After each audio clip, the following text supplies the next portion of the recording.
So what we were talking about just earlier was comparing tech to behavior or tech to people. So I wanted to use a relevant scenario for us, which is talking about file collaboration. So the tech side of things will be going through all of those lists of questions in terms of also security, compliance, what we want to do, what we want to make available, all those, guest access questions. They'll all be aiming to try and get to that desired state of share our files in OneDrive, SharePoint, and Teams. So that's functions and features. That's all about what can I make available and how should I do it for best practice for our organization. On the ground, for regular people, they are faced with this kind of challenge. Well, that means that I have to become proficient in uploading a document, opening a document, sharing a document, co-authoring content.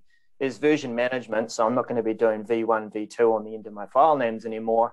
I've got to access these things in application browser across devices. You see the two conversations going on. You've got tech and this multiple work streams to get the workload stood up properly. But just as important is bringing people along that journey and helping them to gradually learn these skills about where their content's going to be. And like to put it in a relevant context too, a customer is going to be moving into a new co-working space in a great new building, or rather activity-based working space. On day one, if they were to go next week and start to work in all these neighborhoods and, scheduling time on desks and stuff like that, they've got to go paperless. Is that going to happen next week? Is that going to be something that people just naturally pick up? No. You're going to go through that same curve again with certain people that might pick it up, some that won't, some that are going to need a lot of help. So that's the challenge on the ground, and that's why you need to think of using a change management and adoption program. Do the standard ones work, Daryl? I mean, that's my question. I mean, there's change and transitional management. There's a lot of frameworks out there. Have these change and transitional management applications and methodologies been adapted for Office 365? With the same fundamentals work though? Yes, you do have to adapt it. You have to adapt it to your size of organization, what's appropriate to you. Some of the well-known methodologies out there can have 6 to 8 different plans that you can spend a lot of time talking to the right stakeholders, getting things all together and planning for the transition.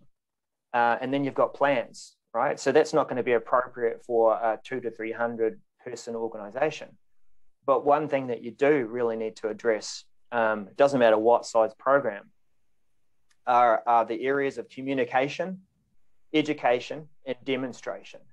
Those are the 3 key things. And to bring it into our current challenge with COVID, a year ago, I was helping an organization trying to shift onto Teams, 3,000 people across multiple different countries, time zones, also multiple different platforms. Wasn't necessarily a Microsoft shop, but that was a decision that was made.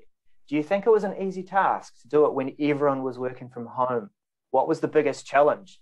It was communication channels. And if they're not established and you can't get the word out about this change, and people aren't able to look to find out, where do I get engaged and what do I need to know, the whole program is going to fall over. And especially when you're not, in touch and in person in the office.